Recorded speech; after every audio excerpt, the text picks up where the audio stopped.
Hi guys, সবাইকে জানাই শুভেচ্ছা অভিনন্দন। আমি জওয়ার হোসেন সাগর আপনাদের মাঝে আছি। আপনাদের দেখাবো সাতক্ষীরায় সেই মিনি সুন্দরবন গড়ে ওঠা রূপসী ম্যানগ্রোভ দেববেটা উপজেলায় অবস্থিত সেই মিনি সুন্দরবন দেখার জন্য আপনারা আমার সঙ্গে থাকুন। গাইস, আপনারা দেখতে পাচ্ছেন সেই সাতক্ষীরার মিনি সুন্দরবন। এটা ভারত বাংলার পাশাপাশি অবস্থিত এই সেই মিনি সুন্দরবন। দেখেন এখানে বিভিন্ন পর্যটকরা কিন্তু এখানে ভিড় জমায়। বেশি সময় শীতের বেলায়, শীতের যে মৌসুম আসে সে সময় কিন্তু মানুষ এখানে বেশি আসে দেখার জন্য। আপনাদের দেখাবো, দেখেন কত সুন্দর কেওড়া গাছ রয়েছে। দেখেন কত সুন্দর কেওড়া গাছ, একদম সেম সুন্দরবনের কিন্তু একটা দৃশ্য কিন্তু এখানে অনুভব করা যায়। বন্ধুরা, আপনারা দেখতে পাচ্ছেন ভারতের কিছু অংশ এখানে রয়েছে এই দেবটা এলাকায়। আপনারা এখানে বসলে উপভোগ করতে পারেন ভারতের দৃশ্য। আপনারা দেখাবো, দেখেন এপাশে যে ত্রিমুখী নদী রয়েছে, সামনে রয়েছে ভারত, এপাশে বাংলাদেশ। এখানে আসলেও আসলে মনোমুগ্ধ একটি পরিবেশ। এখানে সবাই পরিবার নিয়ে ঘুরতে আসতে পারবেন। আমরা আমার পরিবার নিয়ে ঘুরতে এসেছি। তো জায়গাটা অনেক সুন্দর, তাই আপনাদের সাথে ভিডিওটা শেয়ার করলাম। অবশ্যই আপনারা এখানে চলে আসবেন। আপনারা দেখতে পাচ্ছেন যে নদীটা, তার ওই পাশে রয়েছে ভারত, এপাশে রয়েছে বাংলাদেশ। দুই সীমান্তের মধ্যে এই সুন্দর একটি পর্যটন কেন্দ্র গড়ে উঠেছে। দর্শক, আপনাদের দেখাবো এই যে রূপসী ম্যানগ্রোভের, দেখেন নদীর ধারে পিছনে রয়েছে কিন্তু ভারত এবং এই ধারে বাংলাদেশ। এধারে কিন্তু দেখেন কত সুন্দরভাবে একটা সেলফি তোলার জন্য, একটি ছবি ওঠানোর জন্য জায়গা করে দিয়েছেন। দেখেন জেলা প্রশাসকের পক্ষ থেকে এই যে রূপসী ম্যানগ্রোভ। এখানে কিন্তু পুরো সিসি ক্যামেরা কিন্তু নিয়ন্ত্রণ করা। দেখেন এখানে কিন্তু সিসি ক্যামেরা রয়েছে, এটা কিন্তু সিসি ক্যামেরার দ্বারা নিয়ন্ত্রণ করা হচ্ছে। এবং দেখেন এটা কিন্তু পাশের একটা অসাধারণ দৃশ্য, না দেখলে আপনারা বুঝতে পারবেন না। এখানে কিন্তু মানে প্রতিনিয়ত কিন্তু বিভিন্ন উপজেলা থেকে, কিন্তু বিভিন্ন ডিস্ট্রিক্ট থেকে কিন্তু এখানে লোকজন এটাকে দেখতে আসে। এটাকে মিনি সুন্দরবন হিসাবে কিন্তু সবার কাছে পরিচিত হয়েছে। সেই মিনি সুন্দরবন আপনাদের দেখাবো। আমি আপনাদের সাথে আছি আজকে এই মিনি সুন্দরবন দেখানোর জন্য। দেখেন চারিপাশে কত সুন্দর, একদম সুন্দরবনের কোনো অংশে কম নাই এই সেই মিনি সুন্দরবন সাতক্ষীরা দেবটা। সুন্দরবনে গেলেও এরকম কিন্তু আমি অনেকবার গিয়েছি মোংলা সুন্দরবনে।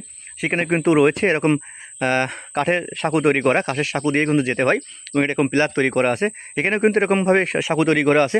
এই সাঁকো দিকে কিন্তু বিভিন্ন জায়গায় যাওয়া যায়। দেখেন এখানে কিন্তু বিভিন্ন মানুষ কিন্তু এখানে প্রতিনিয়তই কিন্তু ভিড় করে। এপাশে রয়েছে দেখেন অনেক দূরে যাওয়া যায়। এই যে একটা ব্রিজ দিয়েছেন, ব্রিজ তৈরি করে, কাঠের ব্রিজ, এটা দিয়ে কিন্তু অনেক দূর যাওয়া যায়।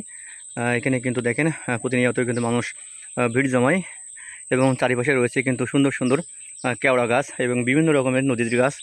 দেখেন এই যে দেখতে পাচ্ছেন। আমরা একটু ভিতরে যাব আপনাদের দেখানোর জন্য। আমি হাঁটতে হাঁটতে যাচ্ছি এবং দেখানোর জন্য চেষ্টা করতেছি আপনাদের।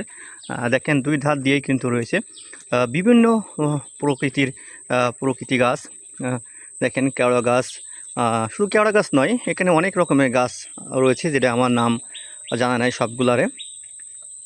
এবং পাখির কিচিমিচির যে শব্দ, দেখেন নিচেই যে কেওড়া মানে সুন্দরবনের যে দৃশ্যগুলো দেখা যায় এখানে তার কোনো অংশে কিন্তু কম নাই। সকল প্রকার এখানে কিন্তু সুন্দরবন সব কিছু এখানে আপনারা উপভোগ করতে পারবেন, শুধুমাত্র রয়্যাল বেঙ্গল টাইগার ছাড়া। আর এখানে সব কিছুই উপভোগ করতে পারবেন। দেখেন মানুষ কিন্তু এখানে প্রচুরভাবে ভিড় জমাচ্ছে। এখানে অনেক দূর পর্যন্ত রয়েছে, সেই আপনাদের দেখানোর চেষ্টা করব। দর্শক, আমরা কিন্তু বনের অনেক ভিতরে চলে গেছি এবং আপনাদের দেখাচ্ছি, দেখেন সেই সুন্দরবনের দৃশ্য, সাতক্ষীরা দেবটা মিনি সুন্দরবন। দেখেন কত সুন্দর পরিবেশ, আপনার পরিজন নিয়ে এখানে আসতে পারবেন।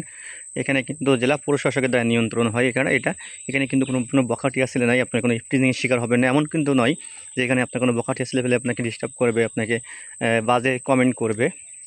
সে বিষয়ে আপনারা সবাই নিশ্চিন্তে থাকবেন। এখানে কিন্তু কোনো প্রকার বাজে কমেন্ট নাই, কোনো ইফটিজিংয়ের শিকার নাই।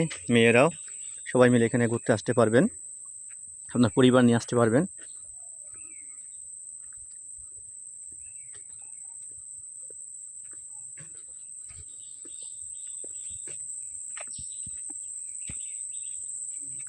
আসলে সব কিছু মিলেই কিন্তু খুব সুন্দর একটি দৃশ্য এই সাতক্ষীরা মিনি সুন্দরবন।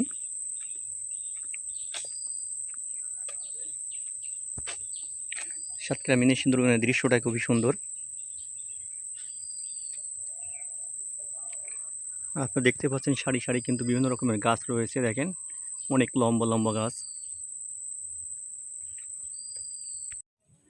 দর্শক, এই সাইডে রয়েছে, আপনাদের দেখাবো। দেখেন কত সুন্দর পরিবেশ। এই যে দেখেন, এখানে কিন্তু মানুষ মানে সুন্দরভাবে কিন্তু এখানে ঘুরতে পারবেন।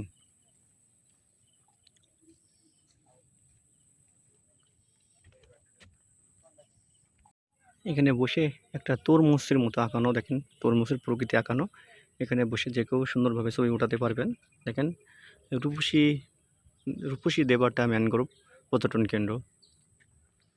আসলে সব মিলে কিন্তু খুব সুন্দর দৃশ্য আপনারা দেখতে পাচ্ছেন। দেখেন এখানে পরিবেশটা খুব সুন্দর, খুব সুন্দর পরিবেশ এটা। বিভিন্ন জায়গায় কিন্তু ছবি ওঠানোর জন্য খুব সুন্দর ব্যবস্থা রয়েছে। দেখেন মানুষের কিন্তু ভিড় বিকাল হলেই কিন্তু ভিড় বেশি হয়।